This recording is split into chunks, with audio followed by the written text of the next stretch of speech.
안녕하세요, 고문화재입니다. 교과서가 편하게 읽히지 않고 또 5줄만 넘어가도 읽기 힘들어하는 아이들 있지요. 또 읽었어도 머릿속에 남아있는 내용도 없고 수업 시간에 아무리 집중을 해봐도 알아듣기 어려운 아이들. 그럼에도 불구하고 그 아이들이 공부를 잘하고 싶다고 할 때 참 우리의 마음은 안타깝지요. 어머니들께서도 잘 아시겠지만 세상의 지식은 거의 텍스트로 되어 있고 그 텍스트를 읽고 이해해서 자신의 것으로 만드는 것이 바로 공부지 않습니까? 그러므로 이해력은 공부의 출발이 되고요. 또 독해력은 효율적인 공부와 어떤 학업 성적을 좌우하는 아주 결정적인 요인이 된다고 합니다. 하지만 이렇게 중요한 이해력, 독해력은요, 수학 공식을 외우듯이 단기간에 익힐 수 있는 것이 아니거든요. 기본적으로 많이 읽고 또 다양한 읽기를 통해서 자연스럽게 습득해야 하는 것입니다. 그러나 아쉽게도 읽기의 대표 방식인 독서, 이 독서의 현실은 참 어렵기만 합니다. 문체부가 실시한 2021 국민 독서 실태에 의하면 초, 중, 고교 학생의 연간 독서는 얼마인지 아십니까? 약 34권이거든요. 그 중에서도 초등학생이 가장 많이 읽잖아요. 그 아이들의 경우 연간 약 67권이거든요. 이것을 월간으로 계산해보면 약 5.5권이고요. 또 주간으로 계산해보면 2권이 안 됩니다. 1.3권이거든요. 이에 비해서 리모션에서 설문조사한 국문학습 상위 1%의 실력을 갖춘 초등학생들은요, 일주일에 약 11권 읽고요. 방학에는 15권 읽는 것으로 나타났습니다. 일반 학생들과 어떤 그 독서량을 비교해보면 상당히 큰 차이를 보이고 있는데요. 어머님들 정독, 속독, 그리고 어휘, 추론 등 독해를 위한 힘은 결국 읽어야 길러지는 것인데 우리 아이들에게 그런 힘을 키울 수 있는 기회가 매우 부족하다는 점을 우리는 고민해야 합니다. 그렇다고 우리가 독해력을 포기할 수는 없지 않습니까? 어머님들 비타민 아시지요? 비타민 왜 드시죠? 그렇죠.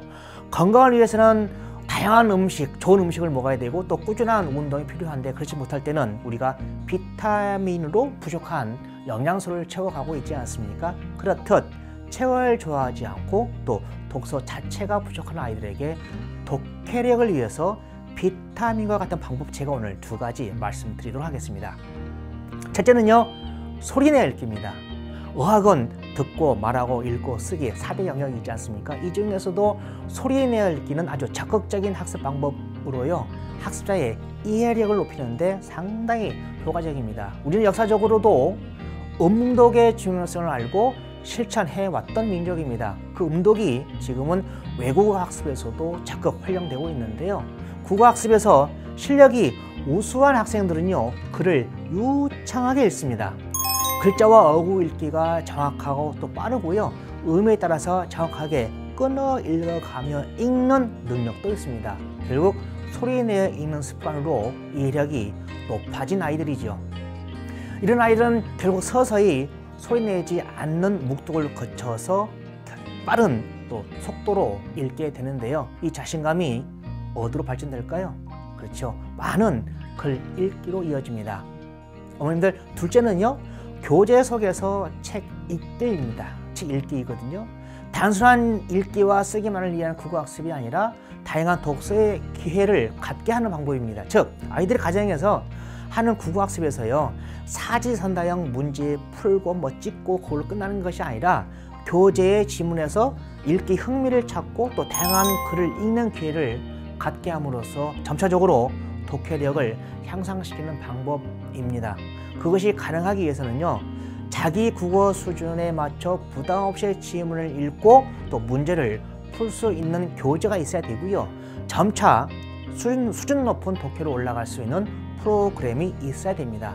그 프로그램 안에는 당연히 저작권이 있는 수준 높은 작품이 많아야겠지요.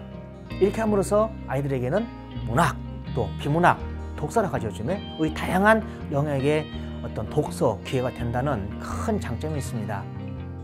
이를 통해서 책을 좋아하는 아이가 된다면 이보다 더 좋을 수는 없을 것입니다.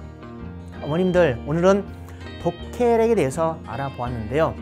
이제는 읽지 못하는 문맹률이 아니라요, 읽고도 이해를 못하는 독해력의 부족을 고민하고 이를 건강하게 키워야 합니다. 그렇게 하기 위해서 가정에서 음독으로 이해력을 높이고요. 매일 학습에서 한 권의 책과 만나는 기회를 갖게 해주시기 바라겠습니다. 이것은 완전 국어로 이어지는 비타민이 될 것입니다. 감사합니다.